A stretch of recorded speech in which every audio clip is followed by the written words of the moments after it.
A esta mujer la mataron por espionaje, aunque quizá jamás robara un secreto. Puede que este hombre fuera el verdadero James Bond o una víctima de sus propias fantasías. Y quizá este hombre haya salvado al mundo y desaparecido sin dejar rastro. En el mundo del espionaje nada es lo que parece. Entre las sombras, el humo y los espejos, ¿se puede descubrir al mayor espía de todos los tiempos? Una calle normal, pero para el espía nada es lo que parece. Los hechos corrientes pueden tener significados ocultos. Un parasol bajado en un coche aparcado, un descuido o una señal. La información está lista. ¿Colisión accidental o maña de espía? ¿La transmisión de un mensaje secreto? Empleados de la compañía telefónica, ¿reparan las líneas o las pinchan? Y detrás de estos visillos, ¿una familia normal o un piso franco donde se oculta un exagente doble? El juego del espionaje esconde lo extraordinario detrás de lo corriente. Los participantes manejan trampas y engaños, seducción y traición. El espía debe tener tanto las cualidades de un policía como las de un reclutador, y además capacidad de convicción para poner al oponente de su parte. En el mundo del espionaje, la verdad y la fantasía se confunden. Los hombres y mujeres que interpretan el juego mortal del engaño viven dobles vidas, caminando por la precaria línea que separa la realidad y la ilusión. ¿Quiénes son los auténticos espías? ¿Héroes desconocidos o personajes cuyas hazañas se convierten en leyenda? El mal que ha hecho esta mujer es increíble. Quizás sea la mayor espía del siglo. El veredicto del proceso por espionaje contra Margaret Sell, más conocida por Mata Hari. Así nació una leyenda. ¿Pero realmente fue una gran espía?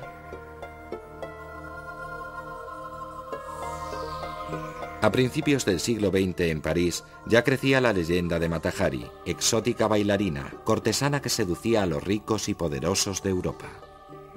Entre sus amantes había 2 o 3 hombres muy importantes, uno de ellos un barón alemán. No solo tenía conexiones con la élite parisina, también tenía relaciones muy influyentes en Alemania. Cuando Francia y Alemania se enzarzaron en la Primera Guerra Mundial, Mata Hari aprovechó la oportunidad para cobrarse sus poderosas conexiones y su exótica reputación. A los espías alemanes les atrajo su pasión por los uniformes. Si llamaban una vez a la puerta era el agregado alemán. Entraba y decía, sabemos que vuelve a París. Si llegara a su conocimiento información que pudiera sernos útil, cubriríamos holgadamente sus gastos. Aquí tiene 20.000 francos. Mientras el gran espía francés Georges Ladoux le ofreció 1 millón de francos por seducir al heredero del trono alemán. Georges Ladoux opinaba que Mata Hari tenía una habilidad, la seducción. Y según él, en eso consistía realmente el espionaje. Pero Mata Hari, la supuesta agente doble, era una pésima espía. Ingenua e indiscreta, fue por toda Europa metiendo la pata y llamando la atención. Hasta que los alemanes decidieron que solo servía de señuelo para apartar la atención de agentes más valiosos. Así que en Madrid, un diplomático alemán, Arnold von Kahl, se dejó seducir por ella y luego la echó a los lobos. Nunca hizo nada para ganarse sus 20.000 francos y en realidad era un peligro porque era como una bala perdida. Así que lo que hizo von Kahl fue enviar un telegrama de Madrid a Berlín en un código que sabía que los franceses ya habían descifrado. Estos lo interceptaron y lo descifraron y así tuvieron información suficiente para detener a Mata Hari. En julio de 1917, Mata Hari fue acusada de espionaje en París. No había pruebas de que hubiera llegado a pasar información valiosa. El fiscal diría después, no había pruebas suficientes ni para matar una mosca. La tragedia de Mata Hari es que al final la ejecutaron no por lo que hizo, sino por su mundo de fantasía. Si en plena guerra te paseas por los dos bandos, como lo hizo Mata Hari, contando que eres espía, la gente se pone nerviosa y puede acabar creyéndote. Eso hicieron los franceses y acabaron fusilándola en el castillo de Vincennes. Mata Hari se convirtió en leyenda por intentar combinar los dos oficios más antiguos del mundo, prostitución y espionaje, y fracasó. Los espías realmente grandes deben ser mucho más sutiles. Este hombre es uno de los raros supervivientes del doble juego. Oleg Gordievsky fue agente del KGB, pero también espió para Occidente. Simplemente tenía ocasión de echarme al bolsillo documentos de alto secreto del KGB, sacarlos de sus oficinas, acudir a una reunión clandestina en otro piso alquilado y sacar fotocopias inmediatamente. Luego me tocaba devolver los papeles a su sitio. Cada vez pasaba unos nervios de espanto, porque si alguien me pillaba con estos papeles en el bolsillo, sería hombre muerto. Oleg Gordievsky es hombre de muchos disfraces. Aún hoy no puede volver a Rusia. Sigue sentenciado a muerte. Gordievsky nos adentrará en el mundo del verdadero espionaje, en un juego mortal a veces más extraño que la ficción y donde desde tiempos inmemoriales se han jugado las apuestas más altas.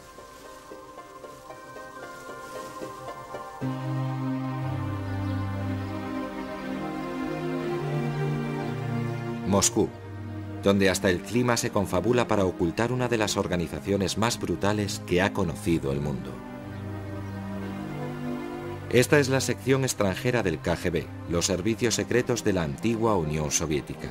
El KGB era una organización de una crueldad inhumana. Mataba incluso a los suyos. Mandó a millones a la cárcel. Exterminó a gente fuesen cuales fuesen su nacionalidad o sus opiniones políticas. Había informes secretos, actividades de inteligencia como reclutar informadores en países extranjeros. Se exigía un gran nivel de conocimiento sobre esos países extranjeros. Así que parecía un reto. Por eso entré en el KGB. Desde su central en la prisión moscovita de Lubianka, las operaciones de inteligencia del KGB se extendían por todo el mundo, contribuyendo al clima de intriga que ha definido nuestra visión del espionaje. Pero el juego brutal interpretado por el KGB durante buena parte del siglo XX empezó hace miles de años. El espionaje es casi tan antiguo como la propia historia. El Antiguo Testamento habla de los 12 espías que envió Moisés a Canaán para preparar el camino a los hijos de Israel. Y como Mata Hari, Dalila fue una espía seductora. Traicionó a Sansón y lo entregó a los filisteos. El espionaje puede hacer y deshacer imperios. Segundo siglo antes de Cristo. En las llanuras de Anatolia, cerca del Mar Negro, un niño de 11 años aprende a convertirse en el primer gran espía de la historia. Mitrídates, heredero del trono de Ponto, estaba exiliado, desposeído por su propia madre, y tramaba su venganza. Tuvo una infancia terrible. Acabó errando por la actual Turquía durante años, espiando el territorio, hasta que pudo volver, derrocar a su madre y presumiblemente darle alguna muerte horrible. Mitrídates aprendió de joven el arte del espionaje y aplicó sus lecciones con brutalidad. Usando el engaño, se infiltró disfrazado en la corte y se hizo con el poder. Empleó la información aplicando la inteligencia acumulada en el exilio para conquistar a las tribus vecinas, y usó la opresión. Empleó un servicio secreto para mantenerse en el poder. De ahí nos viene el mito Mitrídates, el rey que todo lo ve. Él mismo salía y te espiaba. Esa es la idea. El rey que se disfraza en su palacio y salta el muro de noche, de modo que te paras a hablar con un viejo mendigo en el mercado y al día siguiente te arrastran a palacio y te decapitan porque en realidad era el propio rey. Una vez asegurada la base de su poder, Mitrídates utilizó la inteligencia militar para extender su imperio. invadió Crimea, marchó sobre Grecia y lanzó una cruzada para expulsar a los romanos de Asia Menor. Una vez que entró en guerra con los romanos, parece que la mayor parte de sus conquistas las llevó a cabo entrando en contacto con gente en las ciudades e islas griegas que eran partidarias de expulsar a los romanos. Así que no tuvo que golpear al azar, sino que fue una campaña perfectamente planeada. Uno de los riesgos del mundo paranoico del espionaje es que quienes engañan e intrigan pueden acabar siendo engañados a su vez. Eso le pasó a Mitrídates. Cuando se preparaba para su mayor aventura, la invasión de Italia, su propio hijo encabezó una revuelta contra él. Y como tantos espías, la carrera de Mitrídates acabó con una muerte prematura por su propia mano. El imperio de Mitrídates acabó en ruinas, pero ¿fue un buen espía? Ciertamente dejó un temible legado. La sociedad paranoide que creó, su uso de la inteligencia para la conquista, son todos ellos ingredientes de la carrera de un espía que dominó el oficio moderno. 1917. En Rusia la revolución lleva a los bolcheviques al poder. El recién nacido Estado soviético intenta aplastar a sus enemigos. La lucha contra las fuerzas de la contrarrevolución la encabeza el lugarteniente más entusiasta de Lenin, Félix Dzerzhinsky. Creía en el sueño revolucionario. Se había endurecido con la experiencia de la persecución y la cárcel bajo el régimen zarista. Pero tras la Revolución de Octubre, no dudó en usar cualquier método que estimara necesario para asegurar la supervivencia del régimen bolchevique. Desde su cuartel general en la prisión moscovita de Lubianka, Félix de Hierro, como se le dio en llamar, fue el cerebro del estilo inflexible con que el KGB trató a sus enemigos políticos, tanto en casa como en el extranjero. A principios de los años 50, una organización italiana de derechas editó un libro sobre los campos de concentración y los trabajos forzosos en la Unión Soviética. Por entonces el KGB en Italia, con ayuda de informadores o agentes secretos, destruyó los almacenes donde estaban los libros recién impresos, listos para la venta. Lo destruyeron rociándolo de un líquido venenoso y maloliente. Fue una de sus operaciones más interesantes. No fue muy agradable, pero el KGB nunca fue una organización agradable precisamente. Como antes hiciera Mitrídates, Félix Dzerzhinsky usó la inteligencia no solo para la opresión interna, sino también para la expansión en el exterior. El KGB se hizo experto en el reclutamiento de agentes extranjeros en favor de la causa comunista. Solo había tres métodos: la afinidad ideológica, es decir, gente dispuesta a trabajar por sus convicciones. La segunda categoría, los intereses materiales, o sea, por dinero. Y la tercera se llamaba eufemísticamente psicológica, motivos psicológicos, pues así se llamaba al chantaje, al simple chantaje.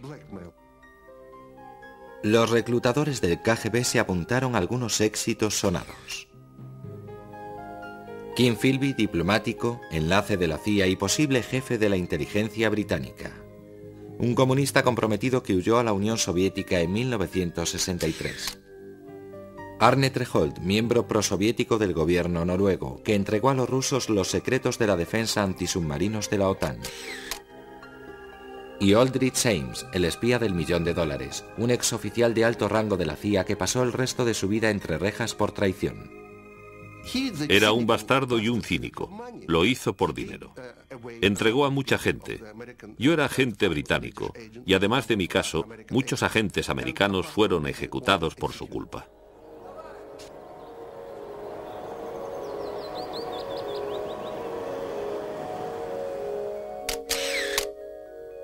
Entre los traicionados por Aldrich Ames había un científico soviético que entregaba a Occidente secretos sobre misiles. Fue detenido y ejecutado por el KGB. Pero el KGB hacía algo más que reclutar espías. Félix Dzerzhinsky enseñó a su servicio secreto el juego del engaño a gran escala.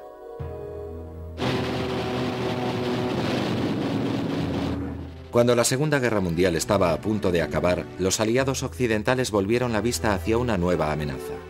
La Unión Soviética pretendía extender el comunismo en Europa. Las agencias de espionaje occidentales necesitaban desesperadamente agentes para infiltrarlos en el Kremlin y descubrir los planes de Stalin. Se dirigieron a los estados bálticos, Letonia, Lituania y Estonia, donde los independentistas buscaban apoyo para luchar contra la toma de control por Moscú.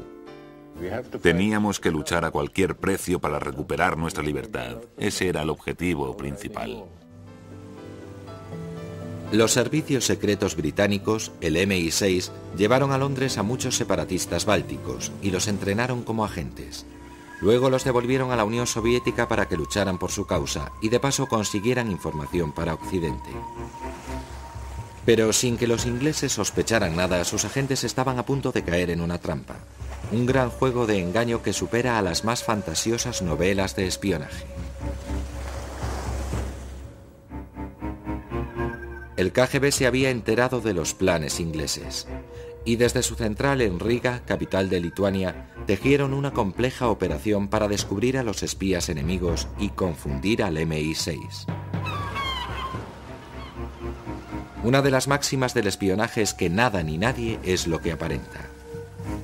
Y desde luego los contactos que los británicos encontraron y entrenaron en la costa báltica, en los que depositó su confianza el MI6, tampoco eran lo que parecían. Yo era un hombre del KGB. Mi trabajo consistía en convencer a los agentes británicos de que era un nacionalista y uno de los dirigentes de una organización nacionalista en Riga. Y lo conseguí. El KGB controlaba las radios empleadas por los agentes británicos. Los movimientos de resistencia con los que aunaron fuerzas eran frentes del KGB. En cuanto a la información que los agentes enviaban a Inglaterra, también la manipulaban a fondo oficiales del KGB disfrazados de independentistas. Cuando vivíamos en el bosque, estábamos en contacto diario con el KGB, mediante escondites. Cada día pasábamos por el buzón para enviar a Moscú un informe sobre nuestras actividades y transmitir los mensajes recibidos de Londres. A través de esos mismos escondites también recibíamos la información que teníamos que enviar al MI6. Así era como desinformábamos al gobierno británico. Teníamos allí un buzón. Después de utilizarlo, era fácil de camuflar.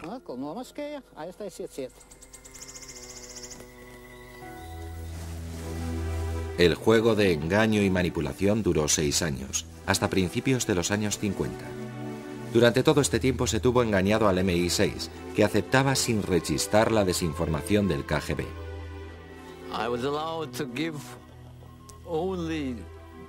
Solo me permitían dar datos de baja calidad. Pura basura, no se imaginan. La operación del Báltico habría pasado inadvertida si el KGB no hubiera cargado las cintas. Entre la información basura, envió a Londres una muestra de agua, supuestamente de un río próximo a una central nuclear soviética.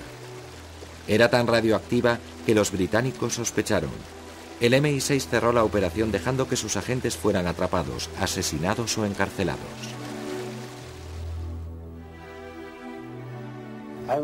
Estuve engañado desde el principio. Caí en la red de la inteligencia soviética.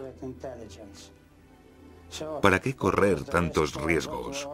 Todos esos sufrimientos, esas vidas rotas, ¿de qué sirvió? El golpe del Báltico, el juego mortal de engaño del KGB, fue producto del genio de Félix Dzerzhinsky.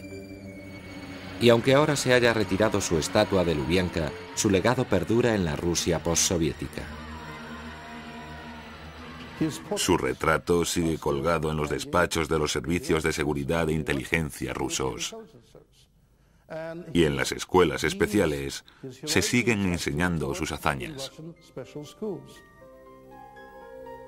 ¿Fue Félix Dzerzhinsky el mayor espía del siglo XX? ¿O corresponde ese honor a una figura del otro bando, aún más escurridiza?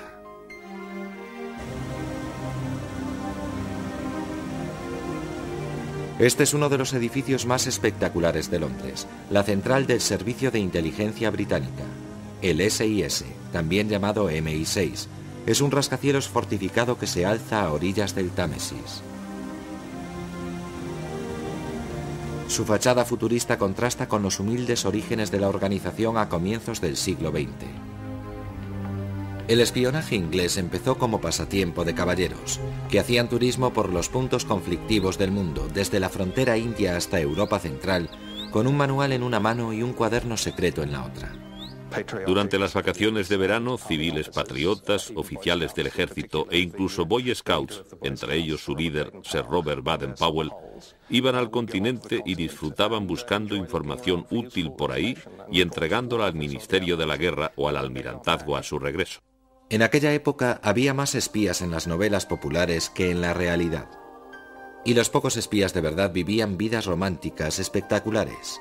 El que más, Sidney Reilly, el as de los espías, que inspiró el personaje de James Bond. Sidney Reilly fue uno de los embaucadores de más éxito y uno de los espías más dotados del siglo. Cuando empezó a trabajar para la inteligencia británica no tenía un duro. Por su primera misión probablemente le pagaron su sueldo, pero eso fue todo. A su regreso tropezó con un pastor religioso casado con una mujer joven. Estaba claro que el pastor tenía algún dinerillo, y Reilly cortejó a la mujer a su regreso a Londres. Y al poco lo mató, quizá con veneno, y se casó con la viuda. Sidney Reilly, espía y caballero, dirigió por su cuenta varias operaciones contra Rusia y la revolución bolchevique. Combinaba una habilidad muy de James Bond para disfrazarse, seducir e infiltrarse con fantasías infantiles de patio de colegio. Llegó a proponer en serio quitarle personalmente los pantalones a Lenin y, por si no bastara, también a Trotsky. Les haría desfilar por Moscú y así acabaría con la revolución bolchevique. En cierto modo fue una idea más sensata que la que se le ocurrió después a la CIA de poner desfoliante en la loción de afeitar de Castro para que se le cayera su barba, perdiera su atractivo de macho y los cubanos volvieran a la economía de mercado. Por último, Sidney Reilly se enfrentó a Félix Dzerzhinsky. Sus fantasías le hicieron víctima de una ilusión mortal. El gran artista del engaño de principios del siglo XX acaba engañado por la Unión Soviética. El KGB monta una falsa organización formada por supuestos antibolcheviques clandestinos. Le piden a Reilly que acuda en su ayuda. Sidney Reilly así lo hace y al poco lo detienen, le interrogan y le matan por la espalda de un disparo en la cabeza. Como Sidney Reilly, toda Inglaterra despertó bruscamente de sus sueños de fantasioso espionaje con la amenaza de la guerra. Cuando a principios de siglo Alemania acumulaba su poder militar, una fiebre del espionaje recorrió Gran Bretaña. La gente creía ver por todas partes agentes alemanes disfrazados de camareros, peluqueros y turistas. La histeria colectiva fue tal que el gobierno británico tuvo que crear el primer servicio secreto profesional del mundo, el MI6. Su primer jefe fue un espía caballero, oficial de la Armada, piloto y aficionado a conducir coches de carreras, Sir Mansfield Cumming, alias C. Era maravillosamente británico. No podía ser de ningún otro país. Era brillante y muy excéntrico. Le encantaba toda la parafernalia del espionaje. Le gustaban las tintas secretas. Tenía un laboratorio donde probaba todas estas tintas y demás. En 1909, los primeros reclutas estrenan la escuela de espionaje de Whitehall Court, en el corazón de Londres. Contra todas las normas, uno de ellos lleva un diario. Eso nos permite reconstruir la formación de un agente británico. La vida de un espía, les enseñó C, podía ser muy atractiva. Os animamos a ligar con las agentes enemigas y usarlas de tapadera para obtener información. Pero si la seducción y el engaño fallaban, las consecuencias podrían ser mortales. El primer deber de vuestros captores es sacaros el máximo de información por cualquier medio. Esta lección es muy solemne Hay que ser lógico sobre la propia muerte y pensar en ella a fondo. Hay hombres valientes que jamás se clavarían un cuchillo, pero no dudarían en pegarse un tiro. Otros no soportarían la visión de una aguja, pero no les costaría trabajo tragar una pastilla.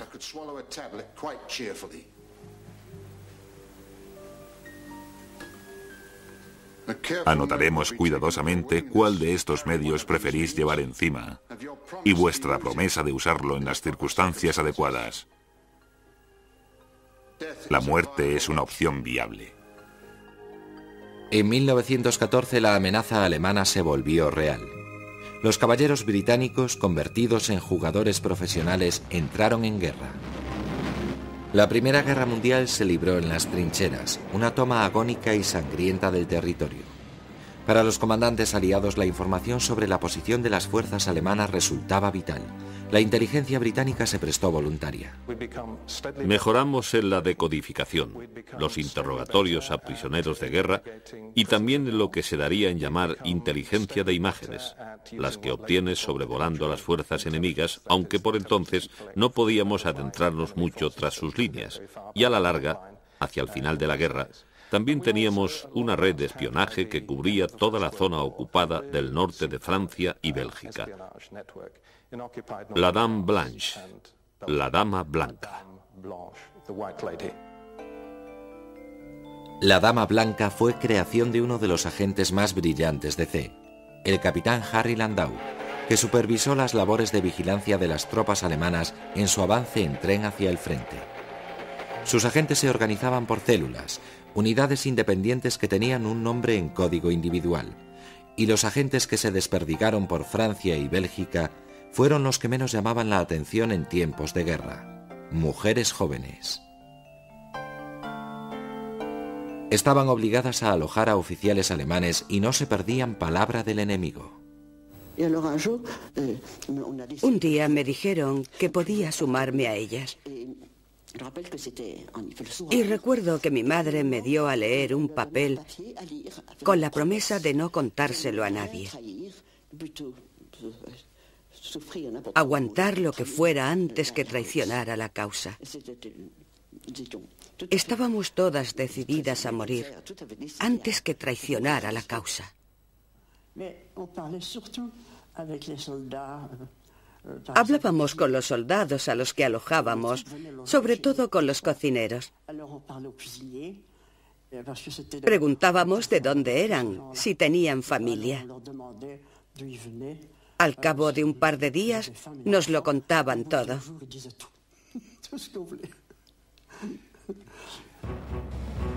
Las mujeres de la Dama Blanca son heroínas del espionaje poco reconocidas, y a diferencia de Mata Hari ayudaron de verdad a ganar la guerra. Llevábamos un mapa secreto con la disposición de las fuerzas alemanas. Y el día del armisticio, en noviembre de 1918, de las posiciones de 186 divisiones alemanas señaladas, solo 2 estaban equivocadas. ¿Fue Sir Mansfield Cumming el mayor espía de todos los tiempos? Desde luego fue el primero y el más sistemático de los espías profesionales. Pero la Dama Blanca es una de sus pocas operaciones que han salido a la luz. Pese a su alto perfil actual, el MI6 no desvela sus misterios. Aunque un episodio demuestra que incluso esta silenciosa organización es capaz de golpes espectaculares.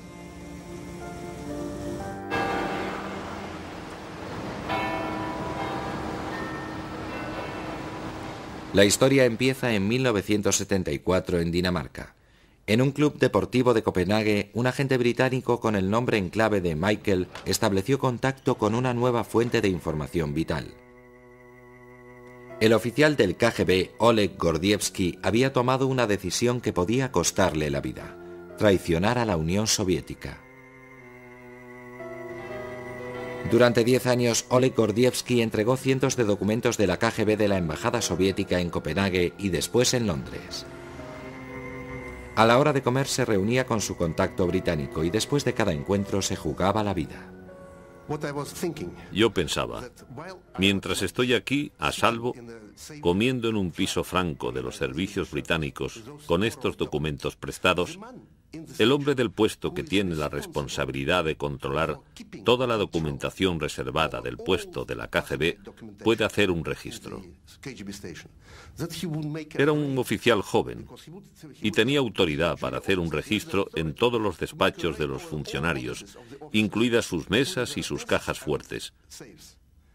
Y se habría dado cuenta de que en ese momento faltaban 12 documentos. Entonces no tendría más que esperar a que alguien regresara con ellos y volviera a dejarlos en la caja fuerte.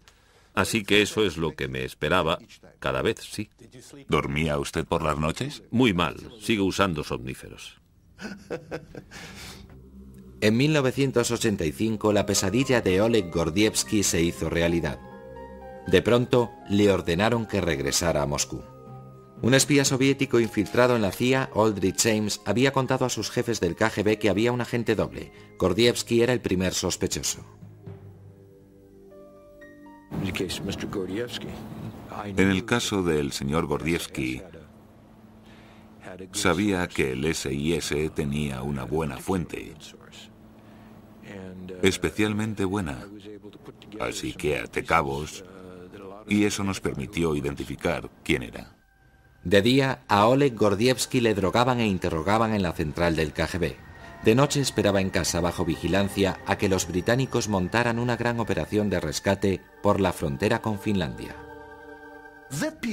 Durante esa época, esos días de mi huida, no podía creérmelo. Me estaba sucediendo y aún así me parecía vivir una película. Tenía que ir a una esquina del centro de Moscú y esperar allí 5 minutos bajo una farola, con una bolsa de plástico en la mano, y unos días después, en un punto concreto de la carretera entre Leningrado, ahora San Petersburgo, y la frontera finesa, me recogerían 2 coches británicos a las 2 en punto. Así que el viernes burlé la vigilancia y tomé un tren a Leningrado. A la mañana siguiente, con gran alivio, encontré el sitio, porque no lo había visto en mi vida, y maté el tiempo hasta las 2 en punto de la tarde. Los 2 coches ingleses llegaron con solo 20 minutos de retraso. Salté a uno de ellos y me escondí. El coche se detuvo 5 veces y cada vez pasé pánico. Pero por fin salimos del territorio soviético y el colega británico se puso a cantar Finlandia de Sibelius para mí y enseguida me di cuenta de qué significaba. Oleg Gordievsky es uno de los pocos supervivientes del doble juego de la muerte entre el Este y Occidente. Pero su derecho a la fama no obedece solo a su osadía, sino también a la importancia de su contribución. Fue la información pasada por Gordievsky la que ayudó a Margaret Thatcher a establecer relaciones amistosas con Mikhail Gorbachev en 1985.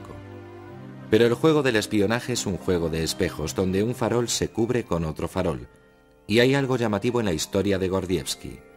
Cuando tras su huida llegó a América para que lo interrogara la CIA, su interrogador fue el mismo hombre que lo había traicionado, Aldrich James. La persona de la CIA que tenía delante cuando lo conocí era el hombre más encantador de todos, con pinta de buena persona, que te miraba a los ojos y parecía tan simpático, cuando probablemente estaba pensando de mí: hijo de perra, ¿por qué no estarás muerto? ¿Por qué no te has muerto cuando te entregué?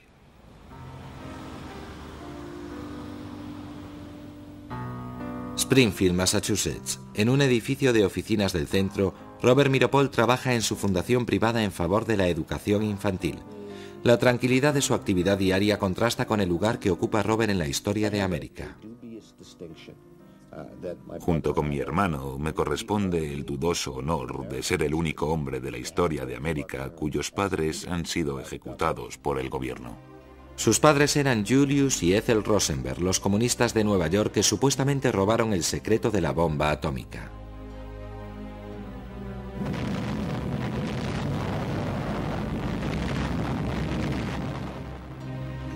El bombardeo de Hiroshima y Nagasaki puso fin a la Segunda Guerra Mundial.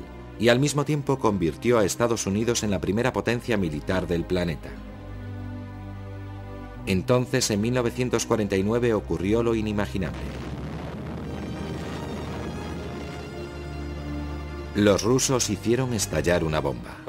El hecho de que ambos bandos tuvieran armas atómicas convirtió la Guerra Fría en un periodo de tensión como no lo había habido en 30.000 años. Estados Unidos consideró alarmante el aumento del poder y la influencia soviéticos. La paranoia sobre la infiltración comunista suscitó una pregunta crítica. ¿Quién había entregado a los rusos el secreto de la bomba atómica? Las investigaciones se centraron en Nuevo México y los laboratorios secretos de Los Álamos, donde se diseñara la bomba. Pero el primer progreso procedió del otro lado del Atlántico. El MI5 descubrió los primeros indicios de una red de espionaje al detener a un espía comunista y antiguo científico del Proyecto Manhattan, Klaus Fuchs. Fue reclutado nuevamente por la inteligencia soviética en Nueva York. Le dijeron que fuera a un punto del East Side de Nueva York llevando una pelota de tenis en la mano y que buscara a alguien, un correo soviético, que llevaría un par de guantes puestos y otro en la mano. Así fue como estableció contacto. Harry Gold confesó ser un correo y condujo al FBI hasta David Greenglass, que había trabajado en Los Álamos, y Ruth, su mujer. Los Greenglass a su vez condujeron al FBI a la hermana y cuñado de él, Ethel y Julius Rosenberg. El caso del gobierno contra mis padres fue sencillo.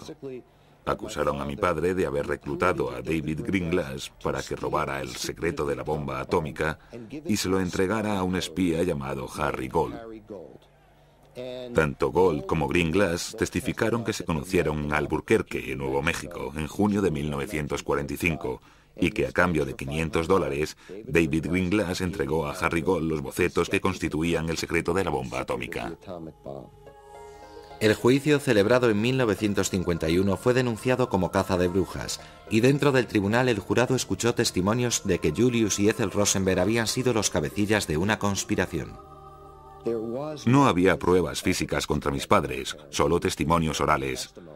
Unos testigos decían que se habían mantenido ciertas conversaciones.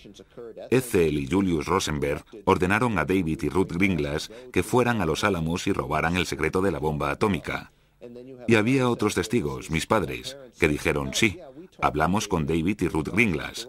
A fin de cuentas, Ethel Rosenberg y David Greenglass son hermanos. Claro que se vieron, hablaban a menudo, pero no hablaban del secreto de la bomba atómica. Así que, ¿a quién iba a creer el jurado? En abril de 1951, el Tribunal Federal del juez Kaufman declaró culpable a la pareja y la sentenció a morir en la silla eléctrica por delito de traición. En realidad fueron condenados por un cargo menor, conspiración. Julius era el cerebro y Ethel mecanografiaba las actas de las reuniones. Murieron en 1953 en la cárcel de Sing Sing, pero en este caso sigue habiendo un misterio. Buena parte de la evidencia no resiste un escrutinio, como por ejemplo la sugerencia de que Gold, Greenglass y Julius Rosenberg estaban vinculados. Gold y Greenglass testificaron que Harry Gold se presentó diciendo, me envía Julius. Eso implicaba a mi padre. Pero tenemos un documento del FBI, actas de una reunión entre los dos organizada para limar discrepancias de sus versiones, y según ese documento, Greenglass dice, puede que fuera Julius, y Gold dice, no lo sé, tal vez. Así que se sentaron allí con el FBI para intentar montar toda la historia, y tenemos un documento que lo demuestra. Y luego están los bocetos, el llamado secreto de la bomba atómica. El gobierno tenía una lista de testigos que incluía a los mejores científicos, gente como Robert Oppenheimer, pero nunca los llamaron a declarar. Ningún científico testificó jamás que mis padres habían robado algún dato valioso. Cuando se publicaron esos bocetos y se los enseñaron a científicos atómicos, se echaron a reír y dijeron que no valían para nada. La polémica sobre los Rosenberg lleva durando 40 años. Hace poco la inteligencia americana divulgó información sorprendente en un intento de zanjar el asunto.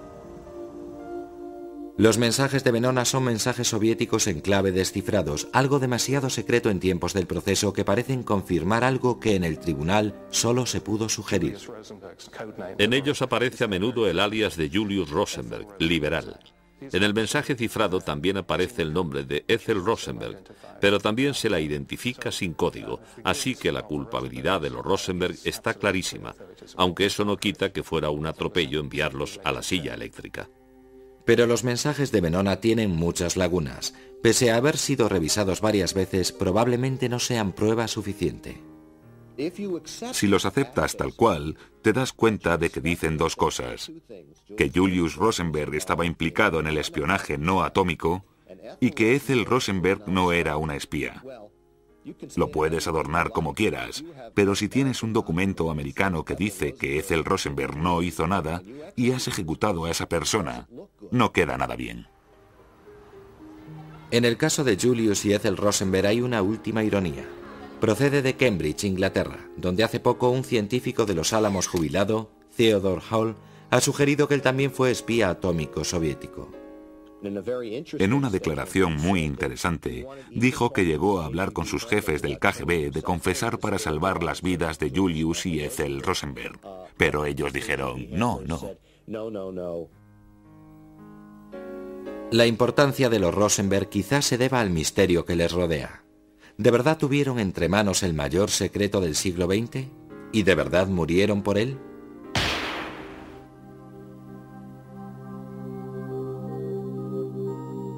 La Tierra vista desde el espacio, punto de mira predilecto del espionaje moderno. Aquí no hay espías ni disfraces, solo satélites silenciosos que orientan sus lentes hacia Tierra buscando bases de misiles, movimientos de tropas e incluso barcos rusos en construcción.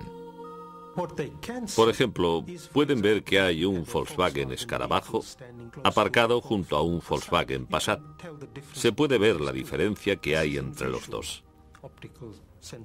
Para eso se emplean sensores ópticos visuales, pero también puedes recurrir a otros medios, como el espectro electromagnético, por ejemplo, y medir el calor que sale de los edificios o el calor que genera el vertido de agua caliente en lagos y ríos procedente de una vasija nuclear.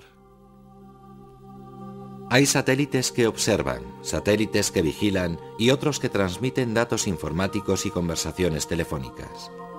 Y todos ellos se pueden pinchar. Los espías modernos son técnicos, científicos informáticos, ingenieros de telecomunicaciones y decodificadores que trabajan en bases desde donde los platos de radar peinan los cielos, espiando las llamadas confidenciales. Se llama SIGINT, inteligencia de señales. La inteligencia de señales empezó en la Guerra Civil Americana. La Unión tenía muchas líneas de telégrafos, miles de kilómetros, pero los confederados tenían muchas menos, aunque pinchaban a menudo las líneas. Tenían un hombre apodado Lightning Ellsworth, porque le alcanzó un rayo cuando estaba escuchando una línea de la Unión. La guerra de inteligencia electrónica se intensificó durante los años 50, periodo culminante de la Guerra Fría en que el radar occidental captaba las pruebas de misiles soviéticos. Los héroes desconocidos, espías del cielo, realizaban misiones audaces en aviones de reconocimiento que volaban a gran altura como el U-2 para identificar blancos para misiles nucleares. Siempre temía que creyeran que hacíamos algo más que reconocimiento, como un ataque. Como esos objetivos estaban muy diseminados por el sur de Rusia, volábamos en zigzag de un blanco a otro, por despistar, supongo. No sé si eso mejoraba nuestra seguridad. Lo que sí hacía, desde luego, era alargar el vuelo sobre Rusia. Pero recabar información desde una distancia segura solo es una parte del asunto. Desde las vísperas de la Segunda Guerra Mundial, cuando casi toda la inteligencia procedía de fuentes humanas, el tema ha cambiado muchísimo. Ahora cerca del 80% procede de medios técnicos. Así que esos medios técnicos se han vuelto muy importantes, mientras que el valor de los James Bond ha caído en picado. De todos modos, los seres humanos son muy importantes en este negocio, porque alguien tiene que interpretar todos esos datos que se producen. En octubre de 1962, las dos vertientes de la inteligencia, la humana y la técnica, tuvieron que unir sus fuerzas para hacer frente a su mayor desafío.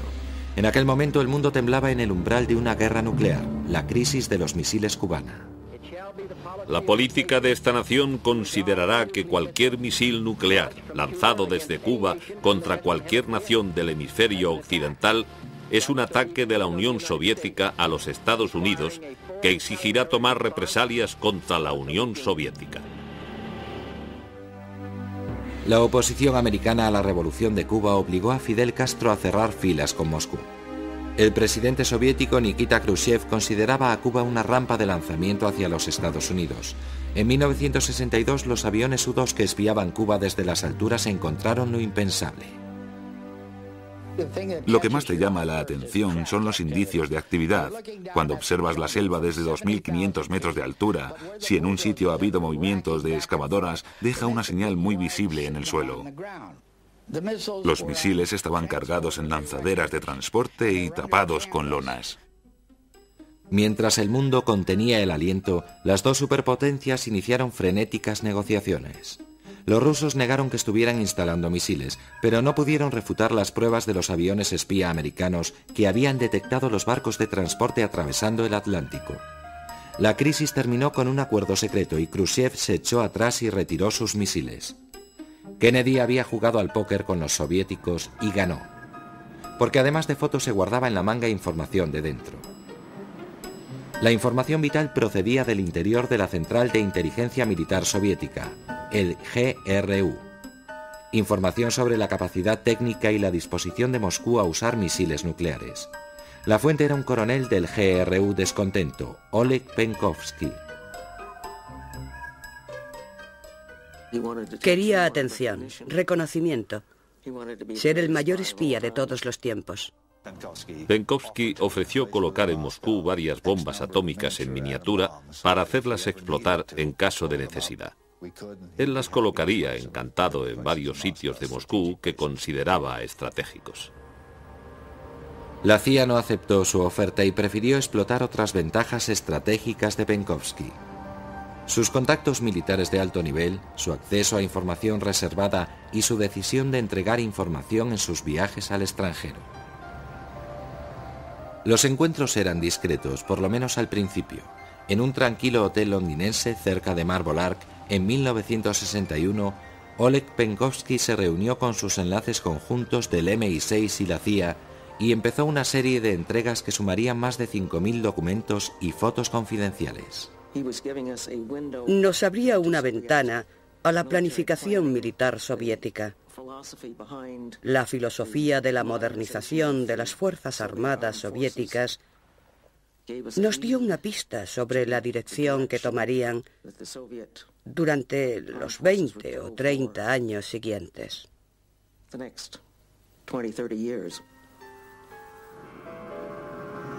Pero la carrera de agente doble de Penkovsky sería breve.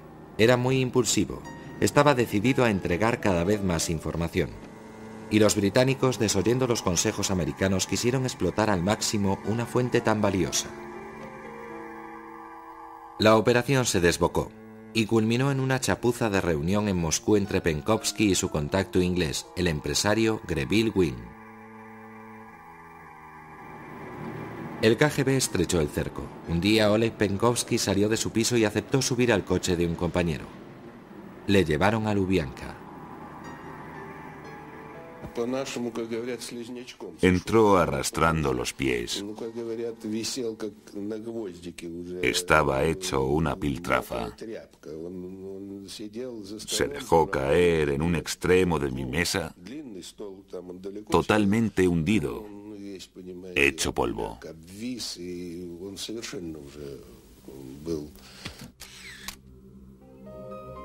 Penkovsky Oleg Vladimirovich.